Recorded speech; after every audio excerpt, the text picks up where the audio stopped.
Welcome to the 345th of the COVID calls. This is a daily discussion of the COVID-19 pandemic with a diverse collection of disaster experts. My name is Scott Gabriel Knowles. I'm a historian of disasters at the Korea Advanced Institute of Science and Technology. I'm coming to you live from Daejeon, South Korea. Today, I talk about the United States presidency, COVID, and the history of pandemics with presidential historian Lindsay Chervinsky.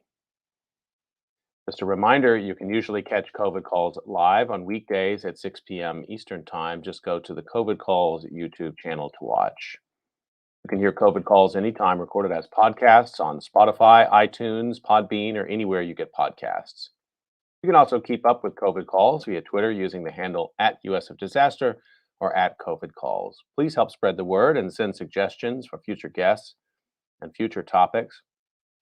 Please feel free, as always, to suggest yourself as a future guest. We're coming up next week on the 350th episode of COVID Calls. We are just around the corner from launching the COVID Calls website and archive, and we still are scheduling guests at this point into October, so please let me know your suggestions. Thank you.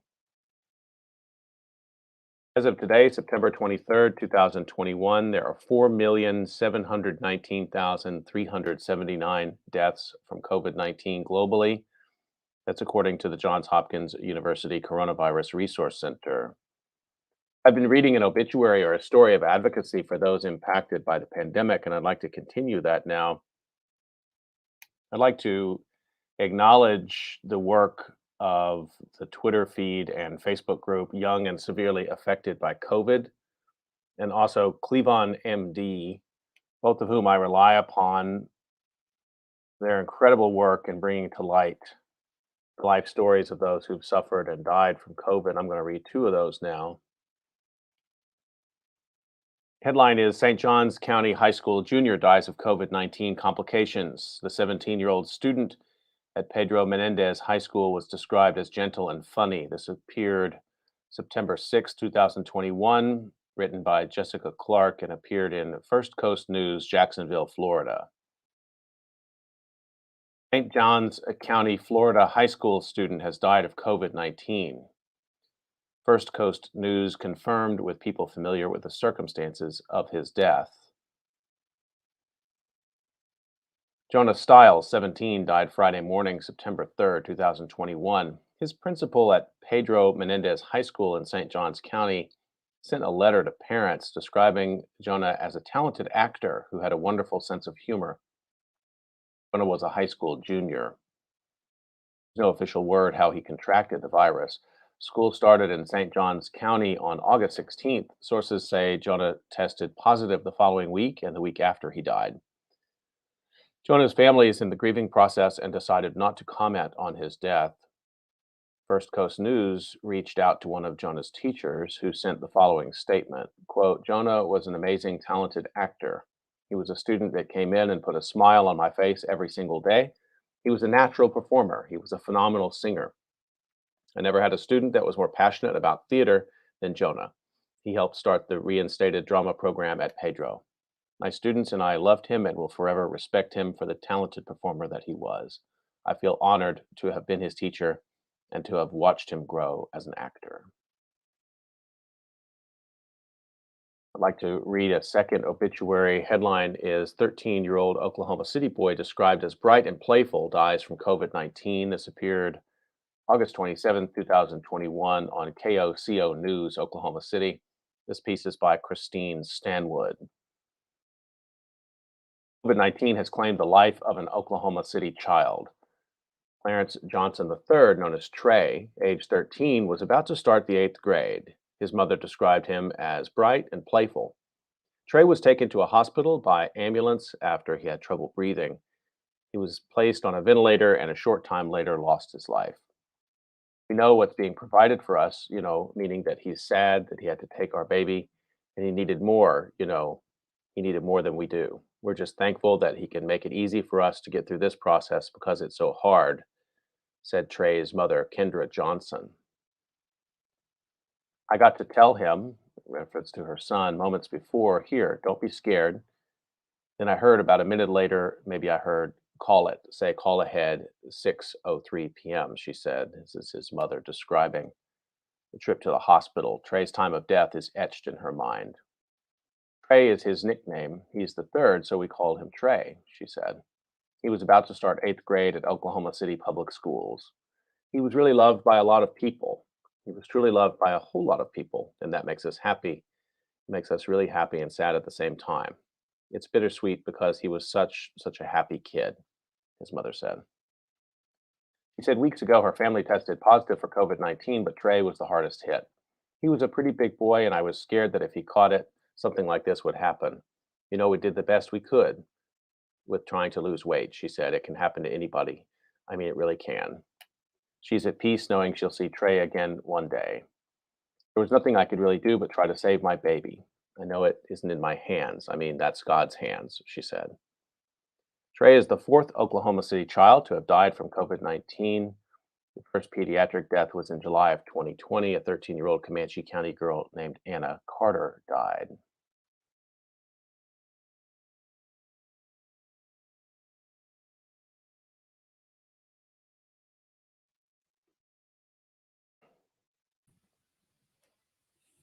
Okay, I'd like to turn to the conversation for today, and let me introduce my guest, Lindsay Chervinsky. Dr. Lindsay M. Chervinsky is a senior fellow at the Center for Presidential History at Southern Methodist University and the Kundran Open Rank Fellow at the International Center for Jefferson Studies, as well as serving as a professorial lecturer at the School of Media and Public Affairs at George Washington University. She received her BA with honors in history and political science from George Washington University.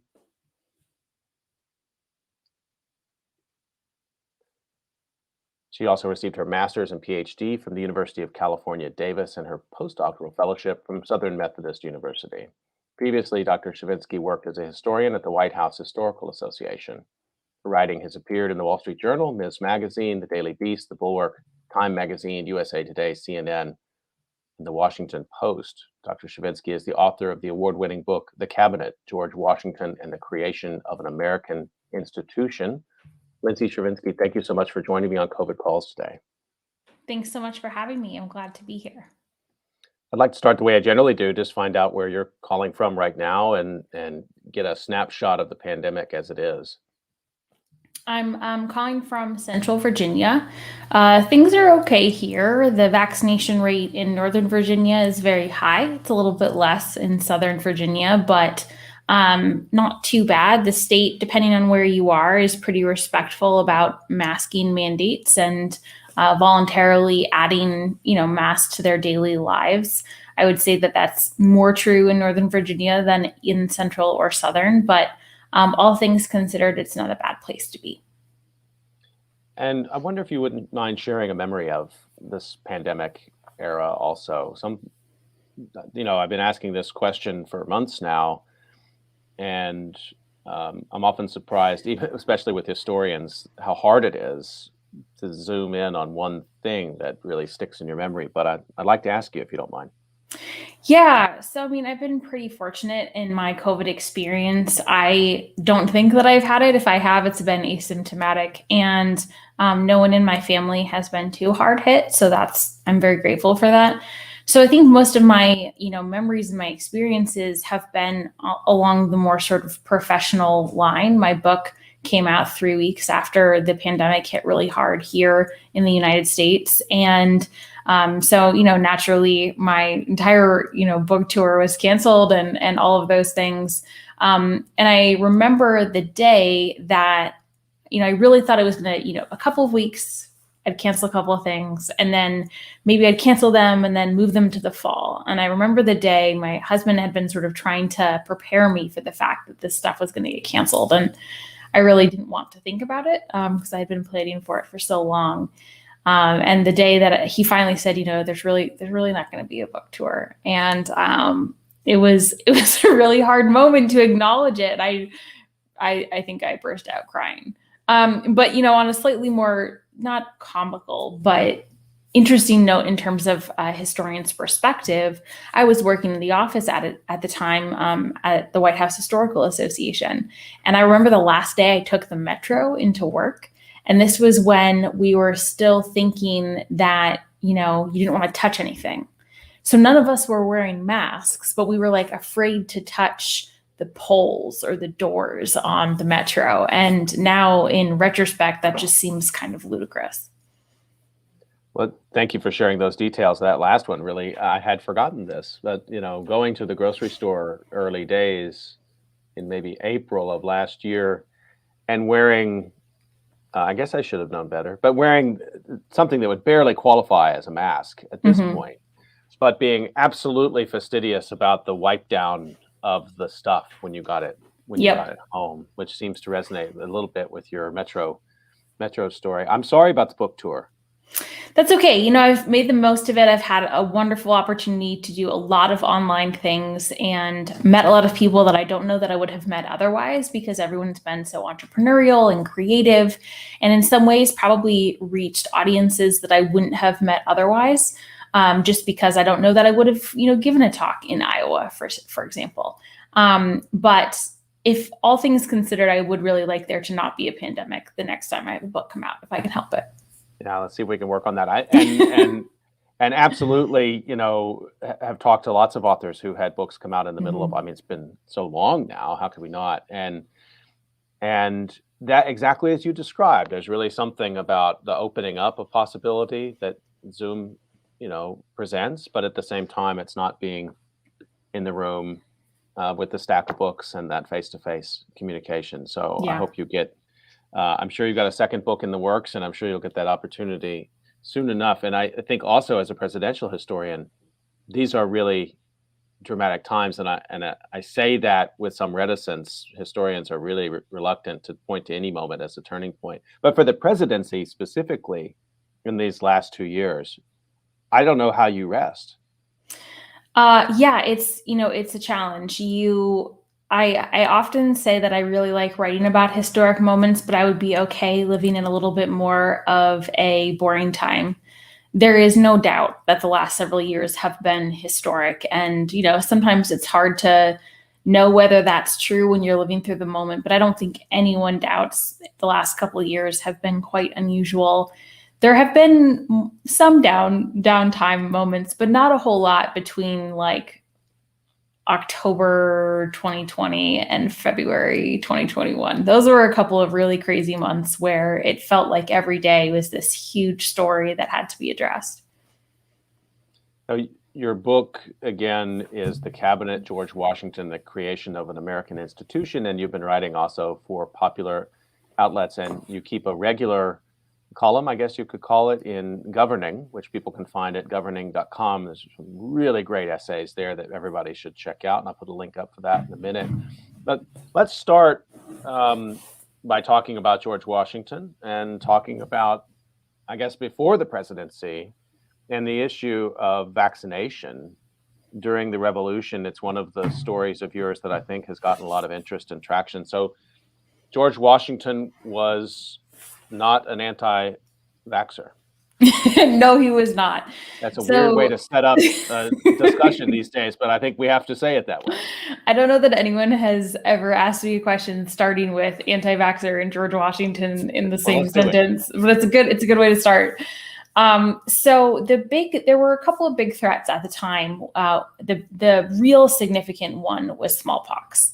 And the reason that smallpox was such a threat was because a lot of the European populations had a lot of natural immunity. There had been smallpox epidemics cyclically for centuries. But a lot of the North American populations did not have that same immunity, especially Native American communities that really didn't have a whole lot of interaction with European travelers.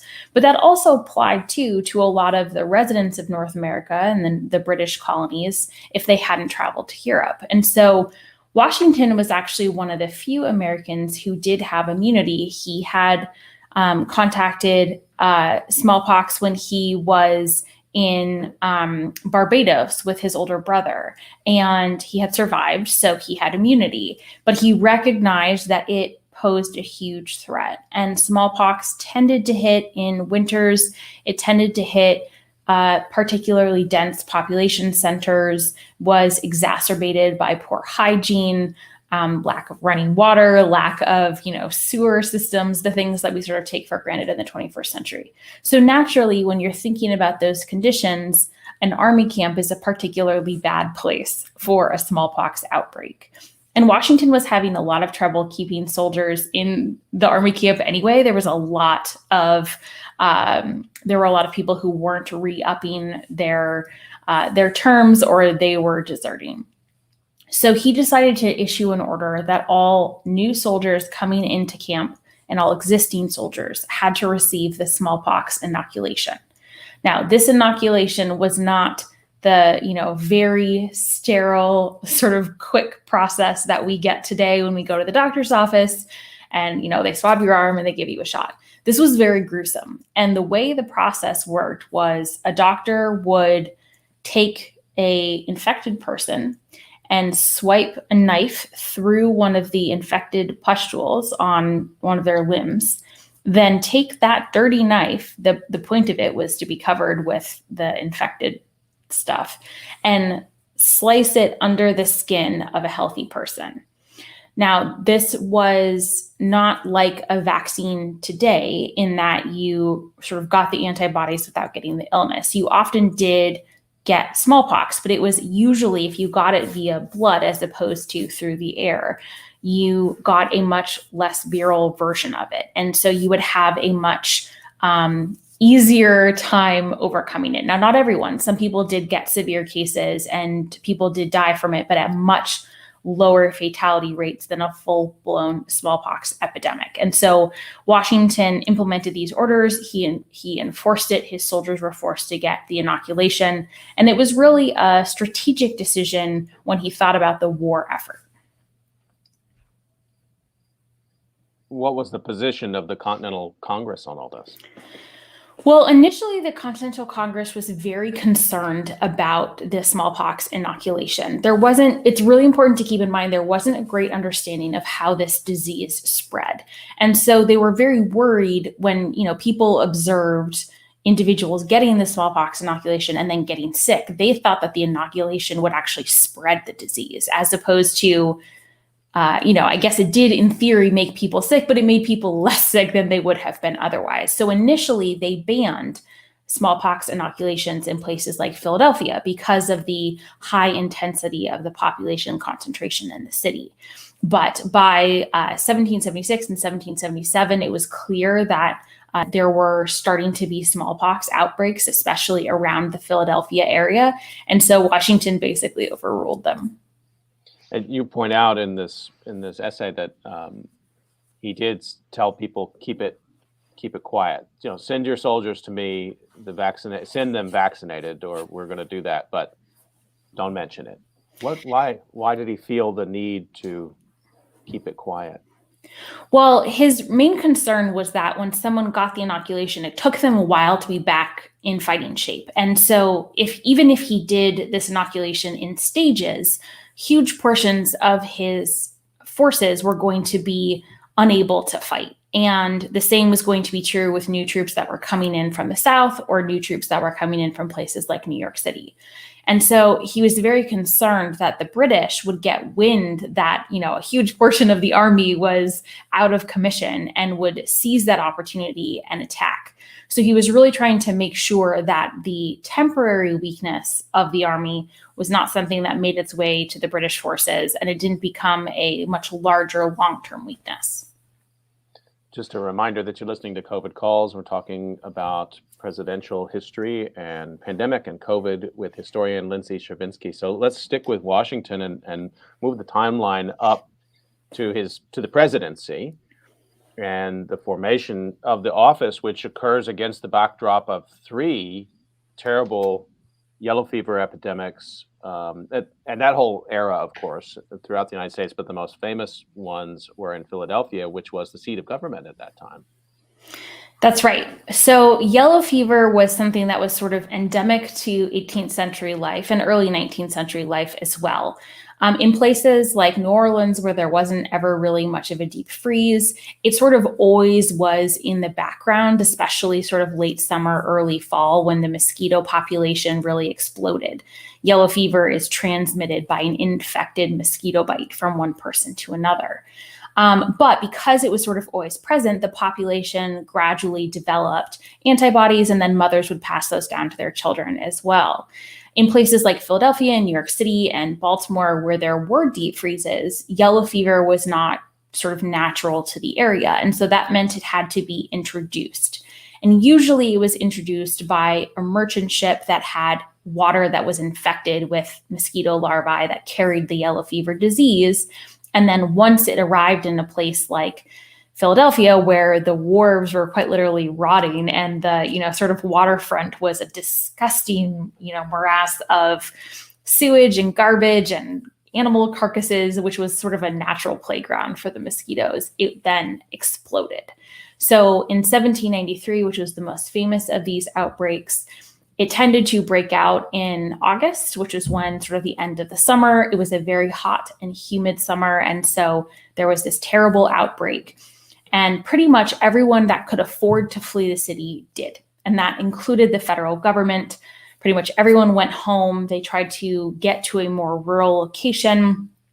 And that sort of started a pattern of the government doing that. Almost every summer, they would flee the city in August, and if they didn't feel safe coming back to Philadelphia in October or November, would actually usually meet someplace like Trenton or Germantown before coming back later in the winter.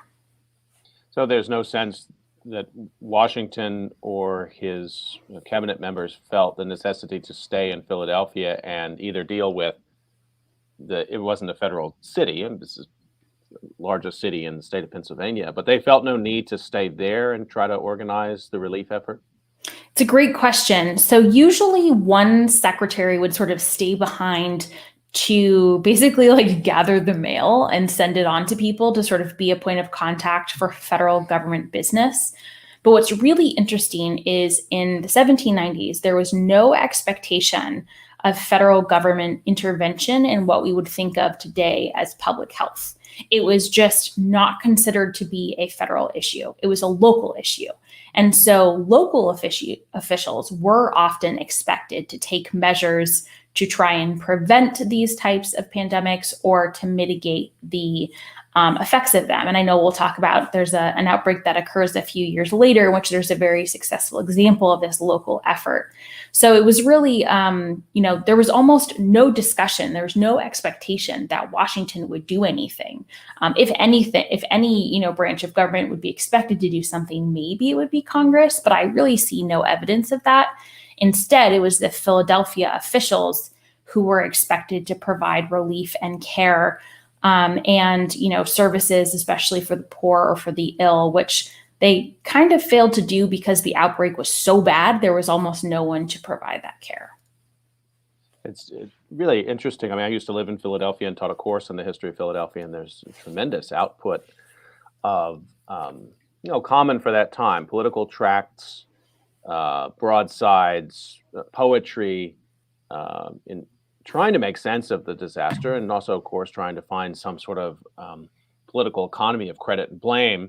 Most of it falls to doctors who were in dispute about the etiology of the disease and how to take care of people. And Benjamin Rush, who was one of the most famous doctors and politicians in America at that time, had a quite aggressive, what he called heroic medicine approach to yellow fever, which included bloodletting, and he was hard to argue with because of his status in society. So I wonder, in a situation like that too, for Washington to wade into that, even if he had somehow wanted to, it would have set up a very strange sort of political calculus, I think.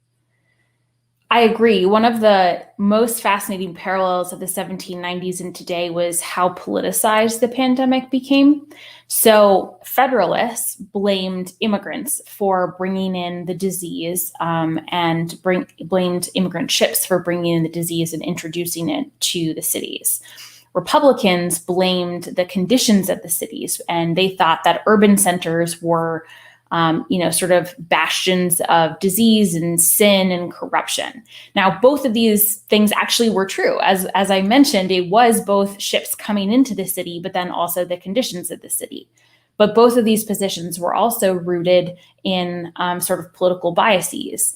Immigrants tended to support Republicans and they opposed Federalists, so it was easy for Federalists to blame them.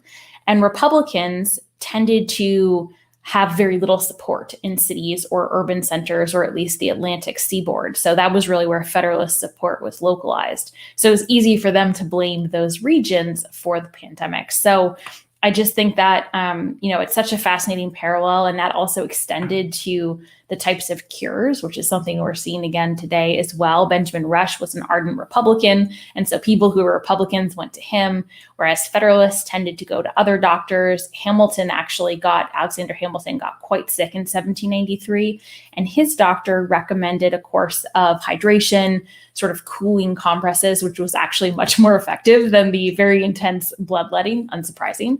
And so the people who went to the Federalist doctors actually generally did a little bit better and survived at higher rates than the Republicans, but I'm not sure they really were able to observe that at the time. So let's talk about a later pandemic, not much later, and some of the same characters are certainly known to each other. Let's talk about James Monroe, and I want to read a couple of sentences from an essay that you wrote in Governing about this episode. You talk about Monroe. You say, Monroe was an ardent Jeffersonian Republican. He adored the French. He abhorred the British, despised John Adams, frustrated with George Washington, and admired James Madison and worshipped Thomas Jefferson. He campaigned against the ratification of the Constitution. And yet, when serving as governor of Virginia, he didn't hesitate to take drastic steps to protect his state and limit the spread of the disease. So tell us about Monroe and pandemic. Yeah, so Monroe is a really fascinating character as a Virginia governor. So by 1800, when this pandemic breaks out in the late summer, again, this is the governor of Virginia, so sort of same climate as Philadelphia, maybe a few degrees warmer. People are starting to sort of get a sense of how these pandemics are working because they've now had several in one decade. And they notice that there are some people that appear to be sick in Richmond, and they were able to track them back to the port of Norfolk.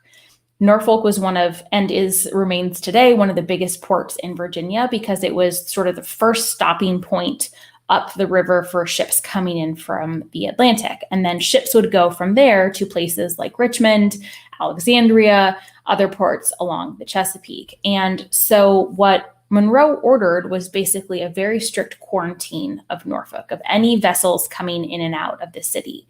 And every city that had commerce with Norfolk had to set up a quarantine station in which everyone had to be observed, but they also set up housing and care for anyone who was sick. And all of these quarantine stations and the hospitals and the housing were all provided for by the state. So the state paid for all of this medical care, regardless of the person's economic status, ethnicity, race, you name it.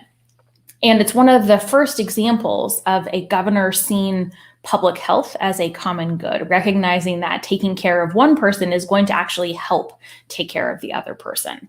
So there were still fatalities, of course. They did not have any cure for yellow fever at the time, but compared to the Philadelphia outbreak, which had a 10% fatality, this outbreak only had a 3% fatality. So it really did make a remarkable difference, and it really helped prevent the spread of the pandemic across the state. That's a fascinating case to think with. And do we have any evidence that Monroe reflected on those actions in terms of evolution of state power? I mean, a governor's office and the president's office at that time, just as today, there's some connection there. A lot of governors see themselves as a future executive. In fact, probably every single governor of the United States imagines themselves as a future president. So that's not disconnected the way they think about using state power and one at the state level, and then how that might reflect later on their role in the executive branch, isn't it? It is and it isn't. So as governor, Monroe actually used pretty heavy executive authority on multiple occasions. He also used pretty extensive executive authority to crush slave rebellions during his time in office. However, Monroe drew a very distinct difference between the governors and the presidency. At the time, they believed very strongly in the federal system. And so the states were supposed to retain the majority of power in sort of the overall system. The federal government was supposed to be relatively weak, according to Republicans, which Monroe was one of them. And especially the president was supposed to be relatively weak in comparison to Congress. So of course, Monroe did become president, and he did use executive authority as president, but he really saw those two positions as quite different and had no problem challenging or criticizing presidential authority while he was using it very vigorously himself as governor. Well, let's move the timeline up over a century now and talk about the 1918-1919 influenza pandemic. And I'm curious to think about the role of Woodrow Wilson. I mean, the federal government had grown enormously by that point in terms of not only its just the size, but the executive branch had grown in terms of the complexity of the kinds of challenges that it would take on. What was Wilson's stance on the use of presidential power in the midst of that pandemic? So my understanding, I will have to confess, I'm not a 20th century historian, but my understanding is that Wilson did almost nothing. Like, he didn't talk about the pandemic, and that the federal government really stayed out of it, such that it was very much a state by state effort. And some states were very on top of it and encouraged their citizens to take certain action and to wear masks and to sort of, they wouldn't call it social distancing at the time, but what we would think of as social distancing, and to stay outside. And other states didn't, and they tended to see much higher casualty numbers as a result. So at this point, even though the federal government is much larger and they're participating in a world war, it is still not expected that public health is going to be a part of the federal government's portfolio. Help me understand that a little bit more, because as you wrote again in one of your essays, by the time we get in later in the 20th century, that has changed. Now, there's something in the 20th century dynamic just the way you're describing it, Wilson has more as a president, has more in common with George Washington than he does with Donald Trump or with Joe Biden in terms of the expectation of the president. Mm-hmm. So it's not to say that he might not have had concern and compassion, certainly in the way it affected the war effort. So, the impact of influenza on soldiers fell to his concern. But in the broader population, everything I've read checks out with what you're describing. I mean, that was left usually to municipal authorities. So what changes over the 20th century to now make it an absolute responsibility of the president to take on that prerogative in the middle of a pandemic? Well, there are a couple of things. So executive power over the course of the 225 odd years the country has been around has seen some ebbs and flows. And generally, wartime is a time in which there is more executive authority, and it's usually concentrated on the war effort, and maybe will trickle out into some other things like the economy or industry. But then sometimes it will sort of ebb back after the war. And so towards the end of the 19th century, there's an increase in federal authority, which Theodore Roosevelt uses very effectively. But then there's sort of this ebb back again, and Wilson is a big advocate of reducing sort of the federal government and federal power. And so this is sort of part of his vision. And the real shift occurs in the Great Depression, the New Deal, World War II. And this is when society begins to see the federal government quite different than it had before, and has very different expectations for what the federal government is supposed to provide, how involved the federal government is supposed to be in their day-to-day lives, what sort of activities the federal government is responsible for. So, around the New Deal, we start to see a lot more Social Security measures. We start to see what we would consider to be the social safety nets. We start to see labor efforts. There is in the 1950s and the 1960s, there is a huge influx, an increase of executive departments. There's a Department of Education. What we now think of as the Health and Human Services Department is created. There is a Department of Housing and Urban Development, or what we would now think of as Housing and Urban Development. And these are all new responsibilities that the federal government was never supposed to, at least by 18th century standards, was never supposed to participate in. But society in the Great Depression and World War II and with the New Deal developed a whole new series of expectations that fueled sort of what we now think of as the president's role in a crisis.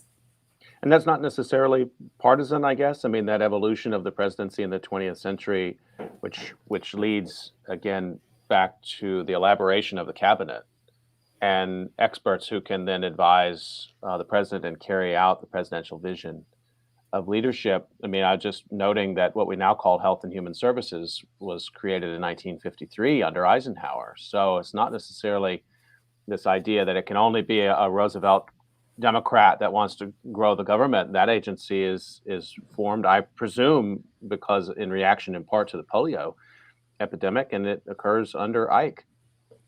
That's right. So the growth of the federal government was not a partisan issue. How that authority was used was obviously different under Republican and Democratic administrations.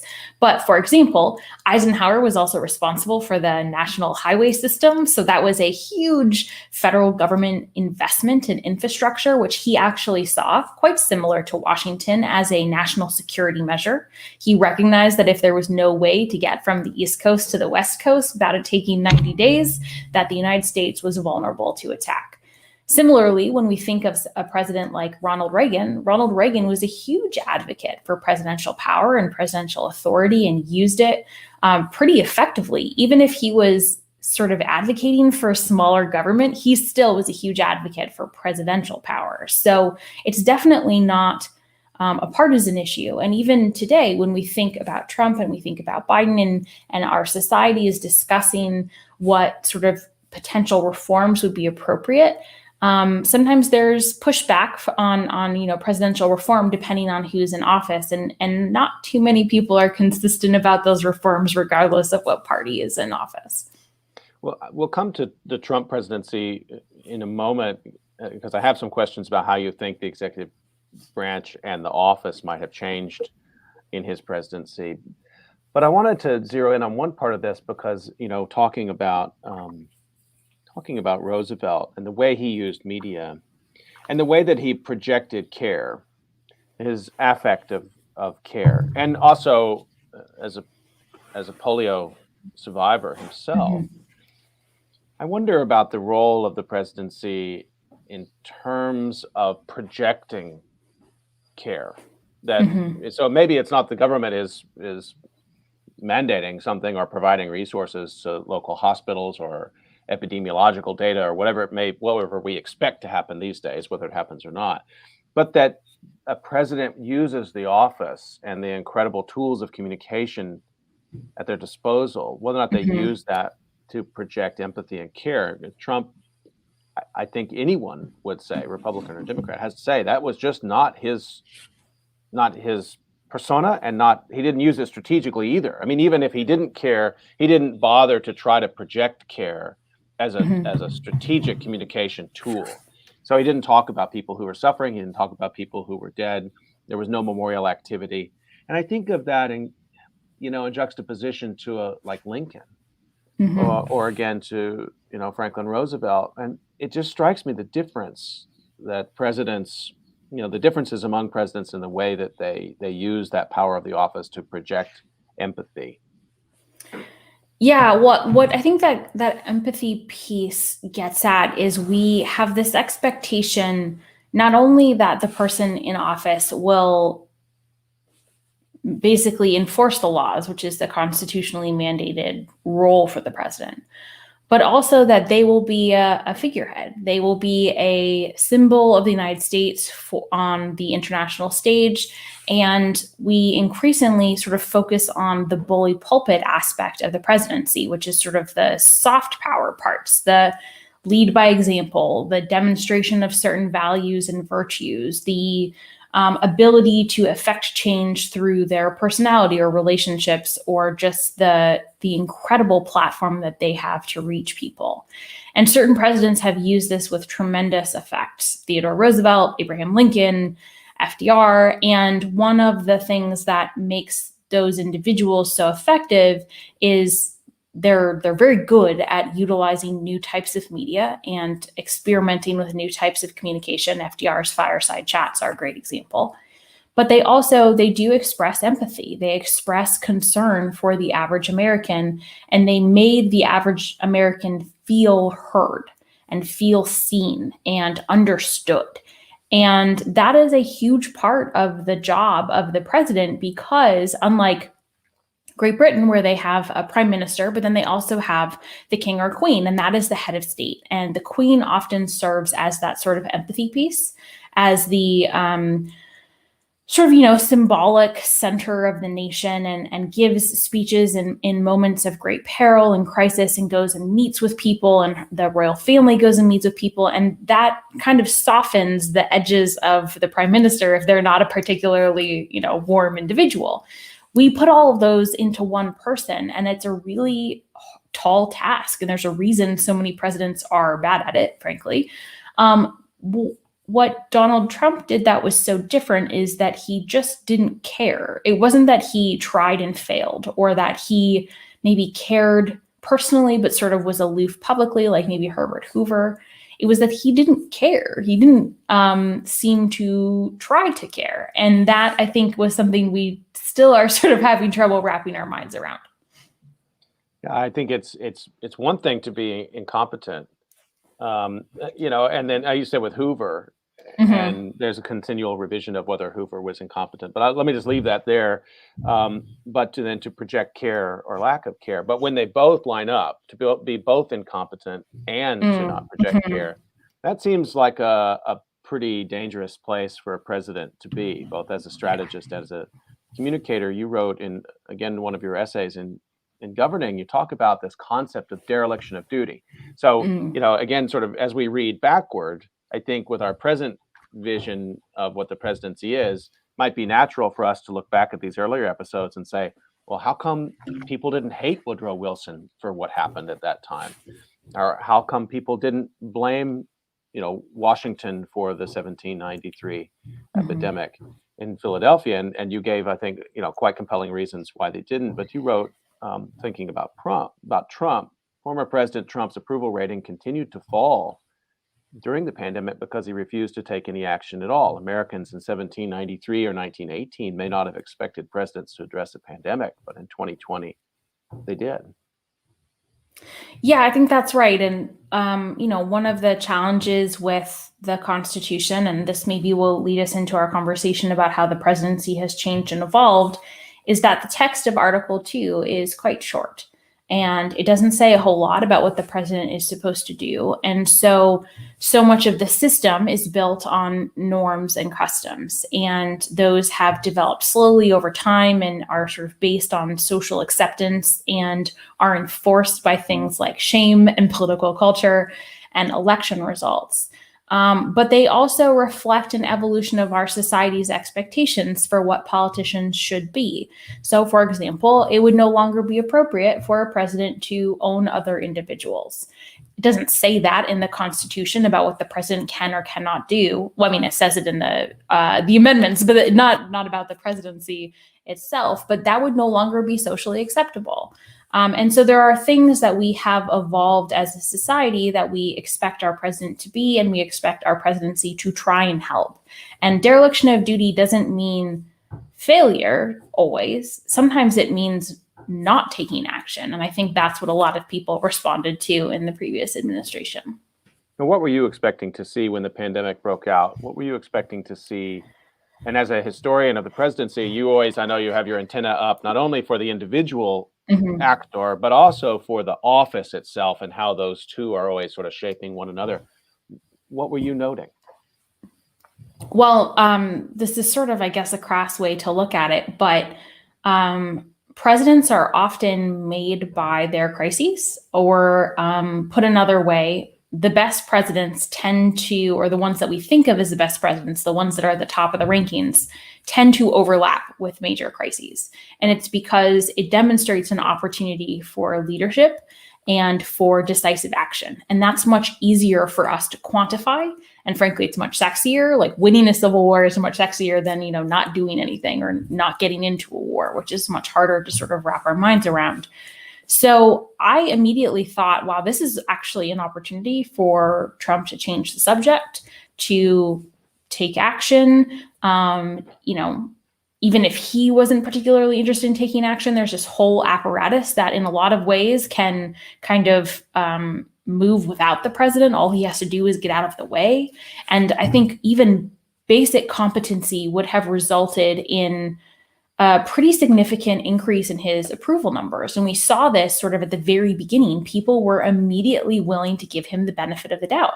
Americans want to give their presidents their loyalty during a crisis. They want to be patriotic. And, he actively interfered in the process of government. He actively prevented decisive action. And that, in a lot of ways, was even more damaging than inaction or failure to actually respond to something. By actively interfering, he, I think, really cost himself the election and, obviously cost thousands and thousands and thousands of lives. But do you think then that, I don't want you to try to prove something that didn't happen, but you do think that if the approach of the administration had been different early in the pandemic, that the electoral results may have been different? Yes.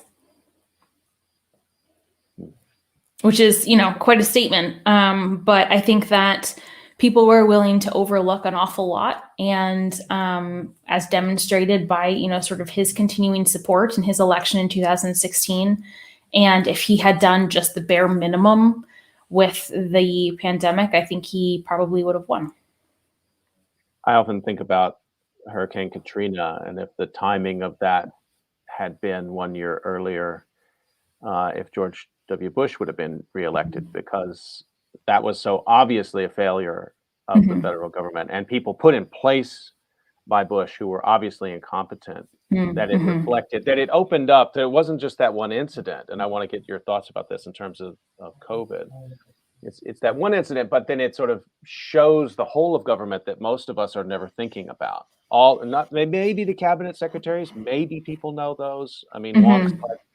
We might know who the cabinet secretaries are. Most people are not paying much attention to that. Yeah. But then, when the news media starts reporting, a Katrina level failure, and you start to see everyone who's involved. And we saw that,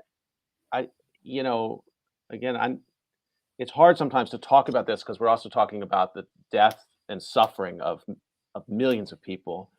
But at the same time, if you're trying to pay attention to what it teaches us about civics, basically, Americans were getting a lesson in what their government is made of in 2020 and what all these different agencies do or don't do.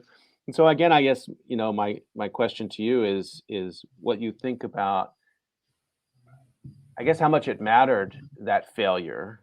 Trump was not reelected, but also, Americans may be learning all of the pieces of their government that they hadn't been paying attention to, and how many of those are controlled in the executive branch.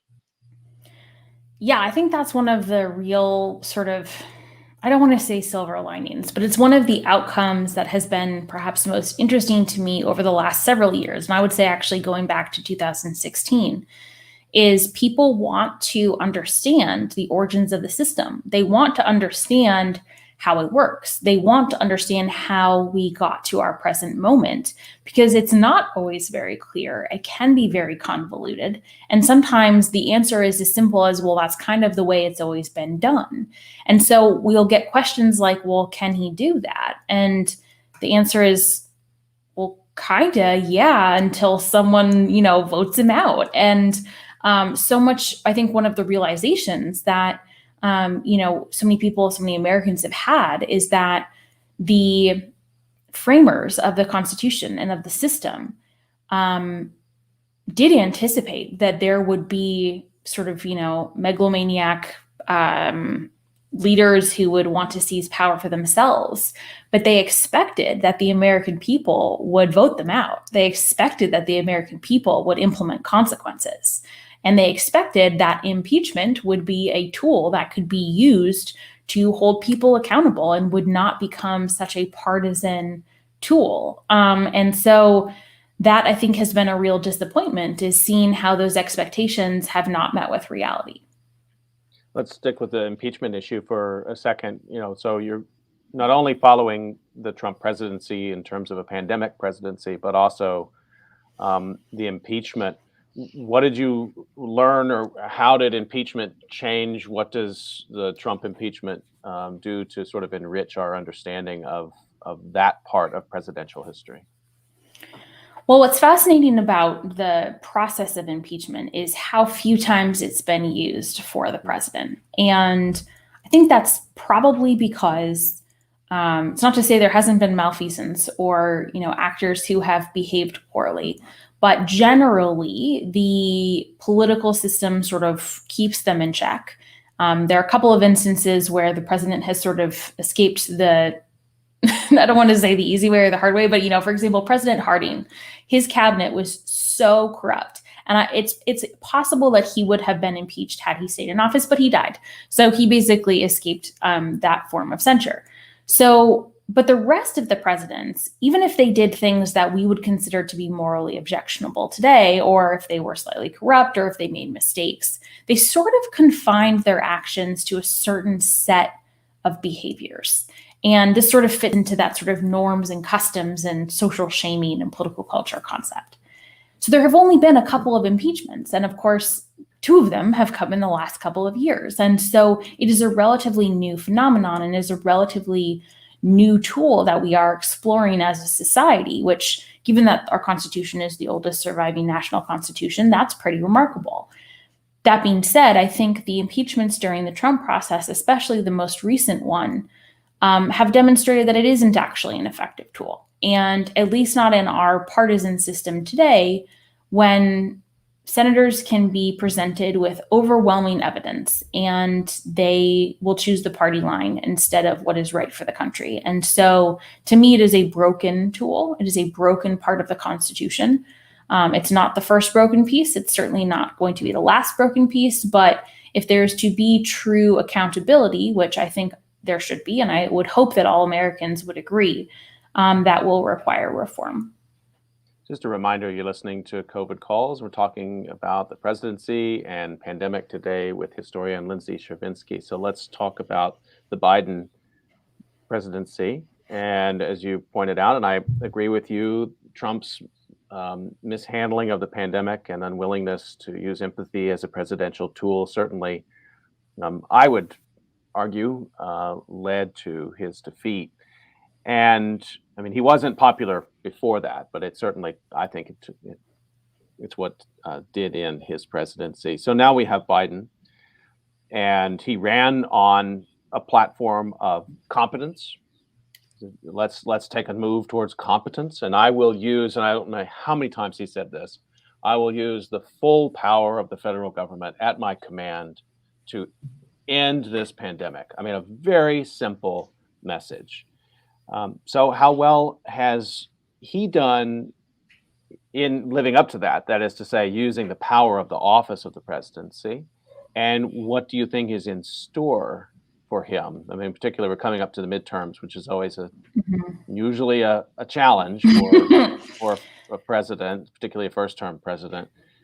Has he snatched back the presidency from what it became in the era of Trump, or are there features there now that have maybe become a little bit more lasting? Well, I think it's a little bit of a mixed bag. He has certainly, especially most recently with the new mandates that he has put in place, I believe he has used most of the tools at his disposal to try and combat this pandemic. What's, interesting and sort of hard, I think, for me to understand, when Biden was elected, we were just beginning to get word of the vaccine. And after the election, the first sort of couple of, immunocompromised and highly at-risk individuals and the elderly were starting to get their shots. By the time he took office, the sort of coalition against the vaccine was starting to percolate. And that is obviously in full-blown strength now in terms of, Florida, as a response to the vaccine mandate, is now starting to revisit and rethink their mandates for polio and the measles and the mumps, which I can't even wrap my mind around why you would want to welcome those diseases back to society is hard to fathom. So, it's fascinating because I don't think when he was elected, he anticipated that there would be a portion of the population that was refusing this miracle drug. And he did ramp up efforts very quickly to get the vaccine out, to make it available, to distribute it, to make it as accessible and free, of course, to all Americans. And then there's this percentage of the population that just won't take it. And no matter what the sort of payoffs or opportunities are, they won't take it. And he is now starting to experiment with some of the other tools to make that a little bit less optional, which I think is appropriate and part of sort of the presidential repertoire. But I don't think that anyone anticipated when he took office that that was going to be a part of the challenges. So, it has been, I think, a bit of a mixed bag. There have been a lot of other items on his agenda that have, posed additional challenges: infrastructure bills, voting rights bills, the Afghanistan issue, additional foreign policy. I mean, you name it. I would not want to be president today. So I'm grateful that I'm not called upon to do so. There are certain elements of the presidency that have absolutely been restored in terms of Biden is an empathetic person. He expresses empathy for those who have lost loved ones or friends.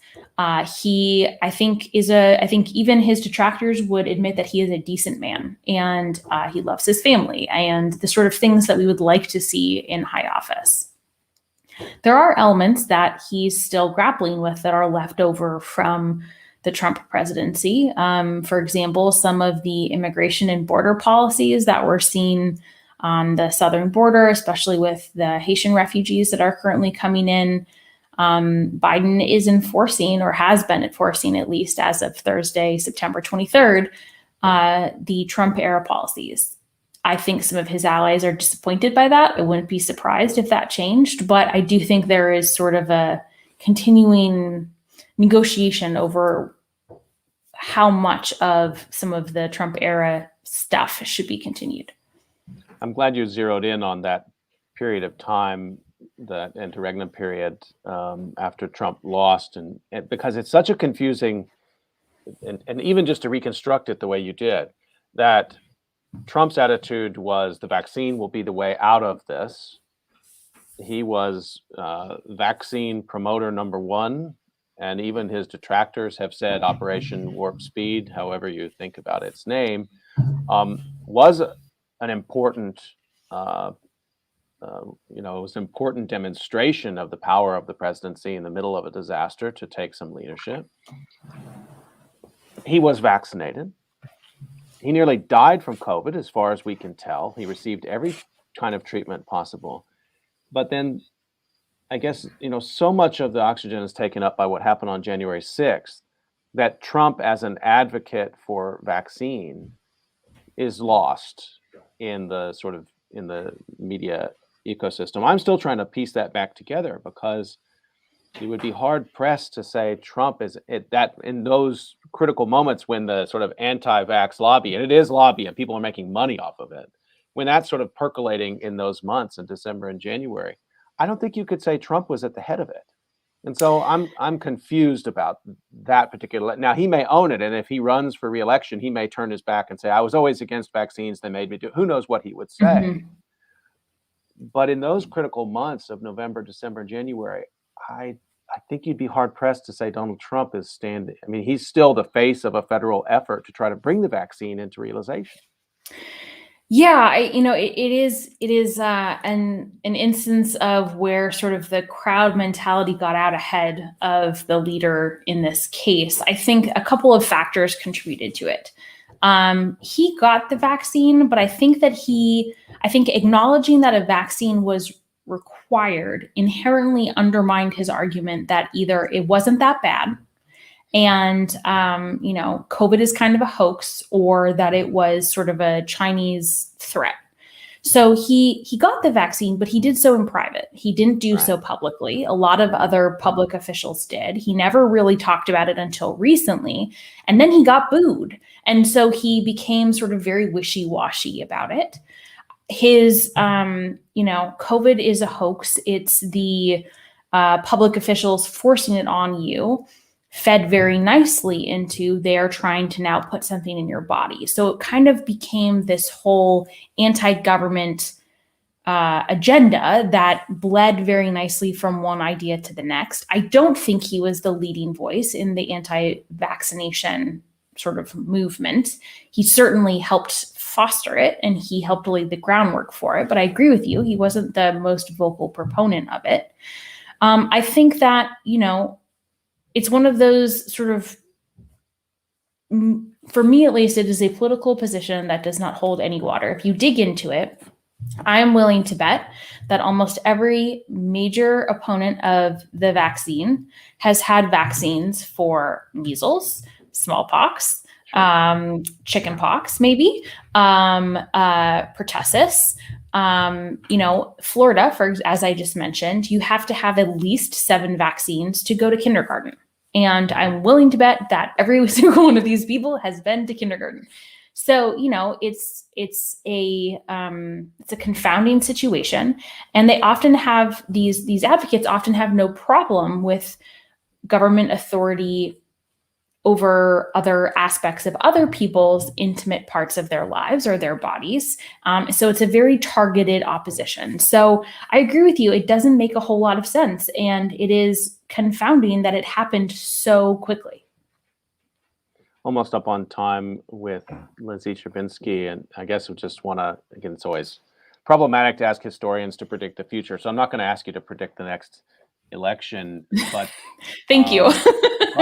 but framing what has happened, throughout this pandemic and framing what's happening right now will be a big part of what we hear as we move into the nominating season after the midterms.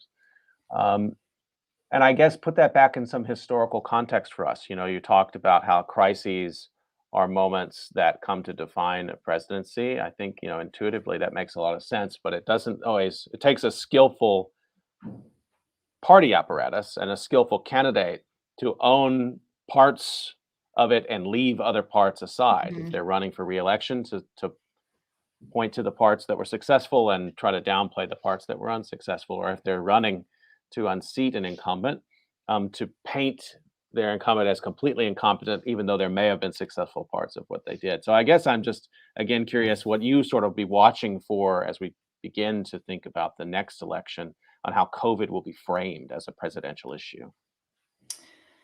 Yeah, it's really hard to say because in general, Americans have very short attention spans, especially in electoral cycles. And so what maybe is front and center today is not necessarily likely to be front and center next fall when there are midterm elections, and especially not a couple years from now. So, I think it depends on how well this vaccination effort continues to go. There are promising signs that some of the mandates and sort of the business requirements are making an impact. It depends if there's going to be another variation on,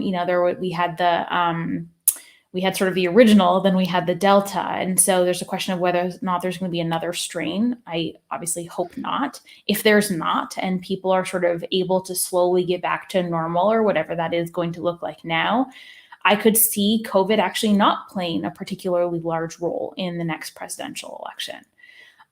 If there continues to be widespread resistance and there is another strain that's developed, then it will be. And I think in a lot of ways that would potentially be hung around Biden's neck. And I mean, I personally think that would be, there are lots of things that you could take issue with. I think that would be an unfair assignment of blame because he's obviously doing everything he can to get people vaccinated. So, it's an unfair, it's a challenging situation. For me, the biggest thing I'm actually watching is what happens in the midterms. And I would bet an awful lot of money if Republicans take the House and the Senate and then Biden won in 2024. I would bet an awful lot of money that they wouldn't certify that election, which would make our democracy functionally dead. So I'm really hoping that doesn't happen because I just think that would be a tremendously sad way to end this great experiment. So that is what I will be keeping an eye on is what happens in the midterms and how might that affect the transfer of power and the election process, because until January, I took for granted that we had peaceful transitions of power. And that is something I no longer do. Well, you just increased my dread. I'm sorry. I know it's a terribly depressing note. No, I asked the question. I created the trap and then I walked right into it. But thank you for that. And I think, and we'll have to have you back to talk more, because I don't see how we could talk about what happened in January 6, 2021 without talking about the pandemic. So the making of a constitutional crisis and the making of a public health crisis are there in that same cooker. So Lindsay Chervinsky, thank you so much for your time today. A great discussion. I want to remind everybody you've been listening to COVID Calls, and you can usually catch COVID Calls on weekdays at 6 p.m. Eastern Time.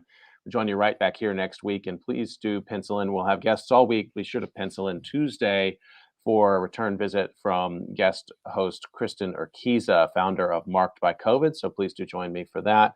And just thanking my guest today, presidential historian Lindsay Chervinsky. Just a great conversation, stretching a broad swath of time. Thanks for your expertise, and keep up your amazing writing. Thank you so much. Thanks for having me. I would be delighted to come back again. Stay healthy, everyone. We'll see you next week on COVID Calls.